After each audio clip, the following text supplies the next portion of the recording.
I've been a hater since day one. I'm not a turncoat, okay? I've been hating on this since day one.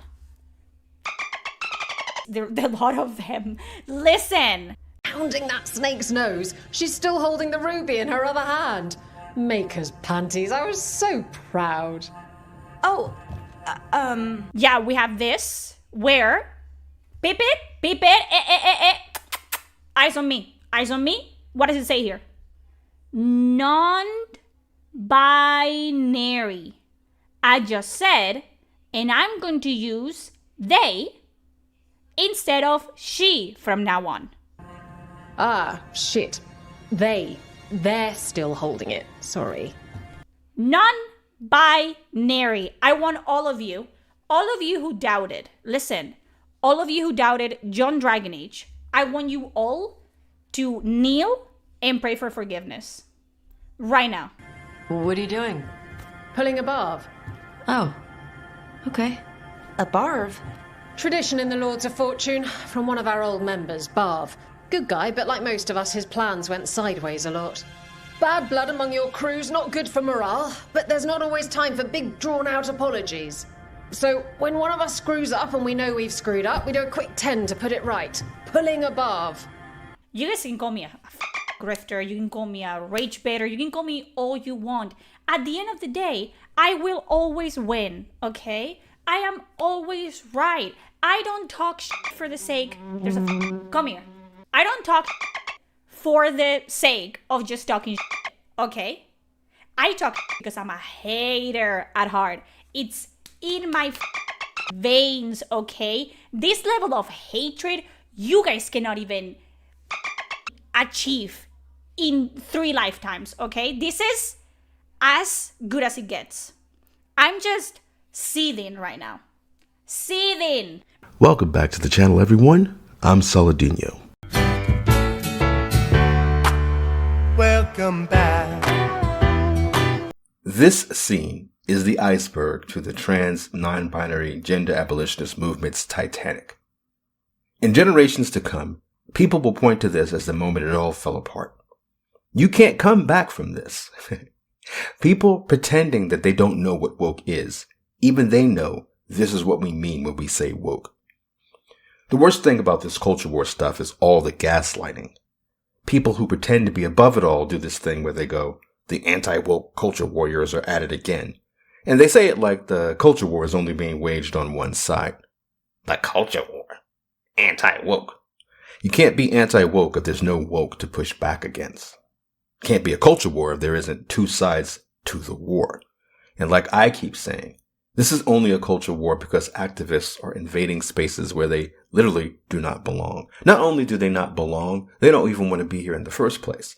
But when the actual fans, the actual gamers, the actual customers of these IPs complain, we're the problem because we won't just shut up and take this shit. But this... They're still holding it. Sorry. What are you doing? Pulling a Barv. This moment is going to destroy the entire trans, non-binary LGBTQ movement. At least as far as the activism goes. Because everybody can see it now. The only people defending this are the people who are pushing it. But let's take this from the top. Let's get it on and get it decided. Pounding that snake's nose. She's still holding the ruby in her other hand. Maker's panties. I was so proud.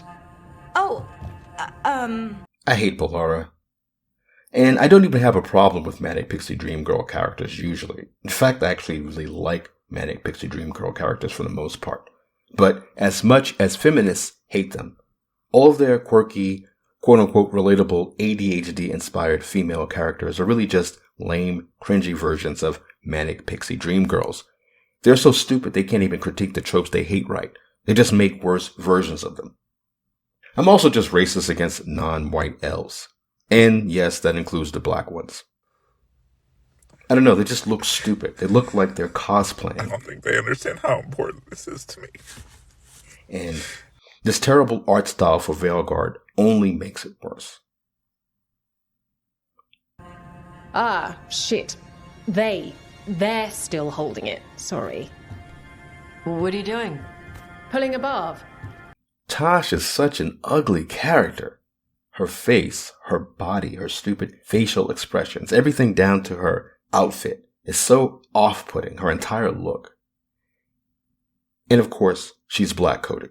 Even though she's blue or purple or violet or lavender or whatever, she's still black, like Panthro. And the oddest thing about her, even more than her look, like she looks like a dude. Her face, her arms, she's got no tits. She's just so hideous. But the oddest thing about her is how her voice doesn't match her looks at all. Hey, before we go, I brought food. It's probably not as good as she makes it. Thank you. I don't know, there's something very thoughtless and unserious about it. It just adds to the whole cosplay feel of the game, where it's people just LARPing a storyline and making sure all of their weirdo friends get to play themselves instead of the actual race and classes that belong to the fantasy world they are pretending they want to be a part of. What are you doing? Pulling a barb. Oh, okay. A barv? Tradition in the Lords of Fortune from one of our old members, Barv. Good guy, but like most of us, his plans went sideways a lot. Bad blood among your crews, not good for morale, but there's not always time for big drawn-out apologies. So when one of us screws up and we know we've screwed up, we do a quick 10 to put it right. Pulling a barv. These idiots really thought they were doing something with this shit. You've got this woman, looking like a gay pirate, doing fucking push-ups because she referred to another woman as she. And the devs are acting like they're dropping knowledge on the chuds with this pulling a bar for shit. Oh, what, you trying to get smart? Nigga, are you trying to kick some knowledge? Nigga, fuck that, nigga. Give me your motherfucking jury, nigga. Oh, there we go. Look at how smug and self-satisfied she is when she sat down. This is literally how the idiot writer sat back after coming up with this scene. There we go. Chuds owned. The funny thing is, she didn't even actually look at Tosh after all this. She did the push-ups, sat back down, didn't even look at Tosh, because it was all just a performance for her. I'm glad the Lords of Fortune have Tosh's back. Oh, Tash isn't the first non-binary member of the Lords. Really? It was a little before your time, but Horlicks was one of ours. Huh. Bastard looked better than I did in a dress or pants. And out of them too. And there you go. Establishes transgender identity and unlocks new dialogue options in future conversations. You know what doesn't unlock new dialogue options? Anything you do, because they were too busy coding this in to actually make choices matter. Your choices in a role-playing game don't matter. The game is linear as they come, and it has action RPG in the labels. The only thing you can roleplay in this game, it's what flavor of woke you are, okay? And again, I don't care if anyone in chat is trans, lesbian, black, Asian, I don't give a This is what I'm talking about. When I say woke, I mean this. When I mean woke is, I don't know, I think most of us are fans of Dragon Age, or at least we're familiar with Dragon Age. How are you gonna bring terms like transgender and non-binary into a fantasy game in a world where there's magic and there's blood magic and there's to pull this insanity? You guys need to be locked in a mental institution. You guys need to be forbidden from going on social media and accessing the internet ever again. Any reason you can't just apologize? Sometimes people say, oops, sorry, and hope that fixes it. But they just want to get the whole thing over with. Trust me, I know. But pulling a barf, you sweat a little. Makes you think about it a little more. Shows the other person you mean it. The lack of self-awareness is hilarious. I always talk about how activists in these spaces lack self-awareness, and that's probably the defining element of woke. Ignorant people pretending to save the world by showing off. This thing where she says the person you're apologizing to will take it seriously if they see you doing push-ups like a moron is the same energy as those idiots at that Sweet Baby Inc. type consultancy group, Weird Ghosts, they're in Canada, calling themselves white settlers.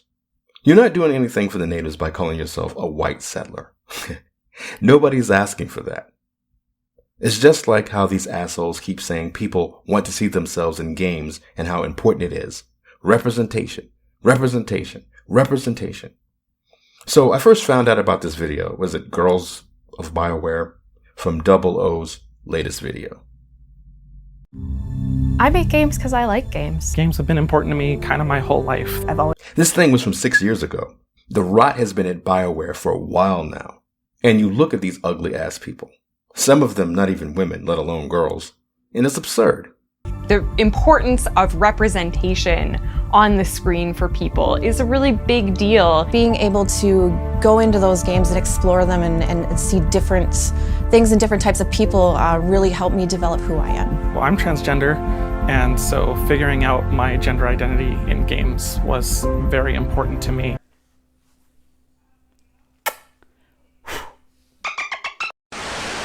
What if they mean it when they say they're sorry, though?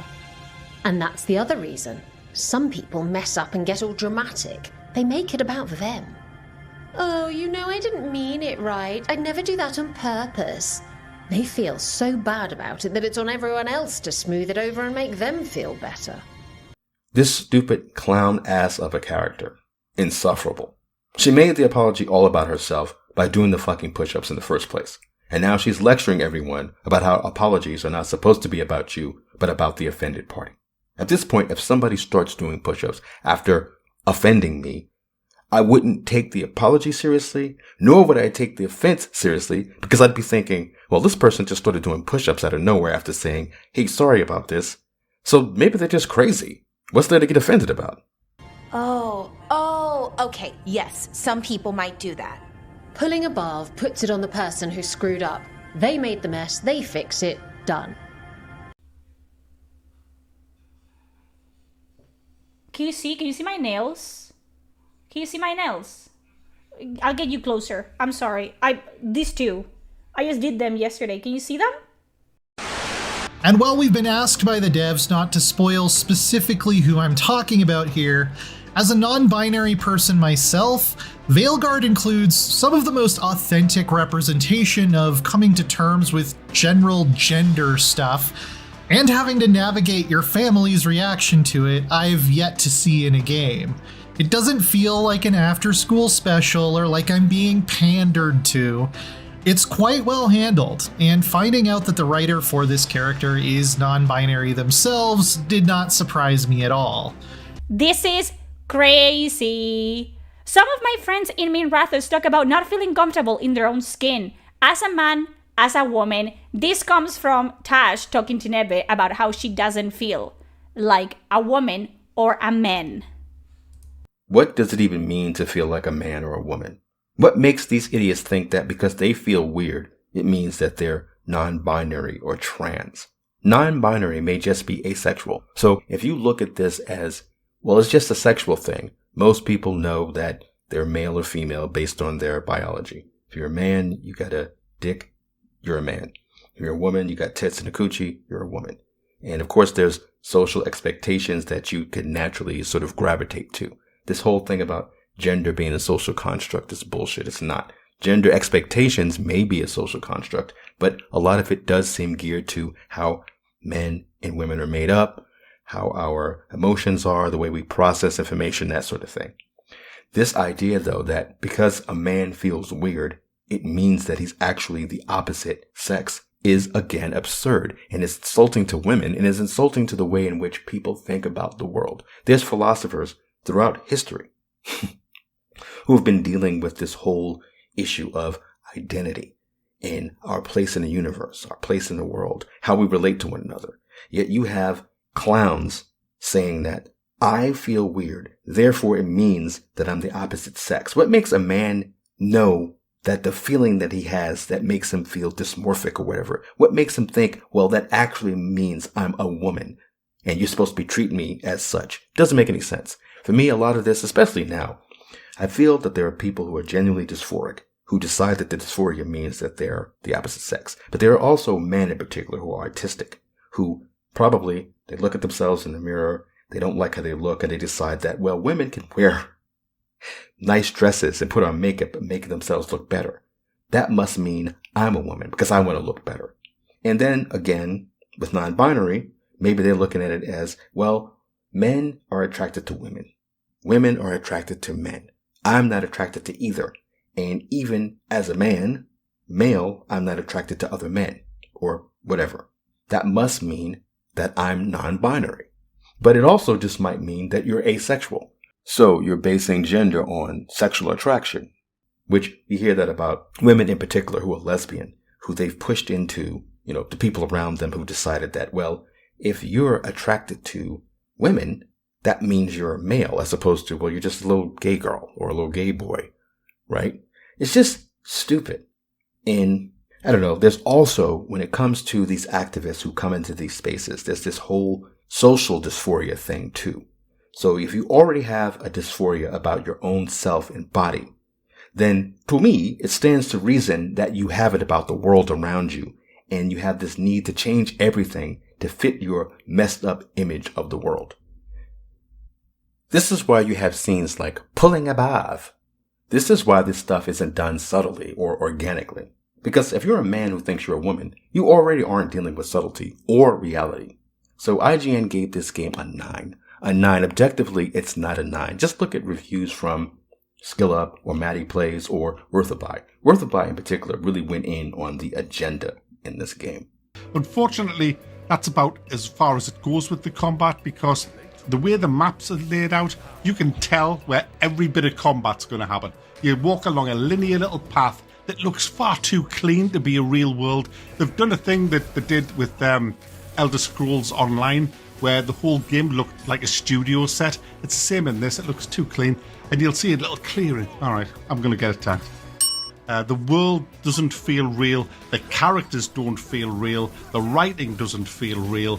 It feels like you're in the Matrix. You know when Neo's in the Matrix at the end of the Matrix and you can just see the code, you can just see everything for what it is? Well, when you play this, that's exactly how I felt. I'm like looking at it and I'm like, I can see it's a game. I can't get immersed in this. You're giving us fucking politics. You're ramming your gender down my fucking throat. And this world's just a studio set. And right there, I'm going to get fucking ambushed. But the IGN reviewer gives the game a 9 because he only cares about the gender bullshit.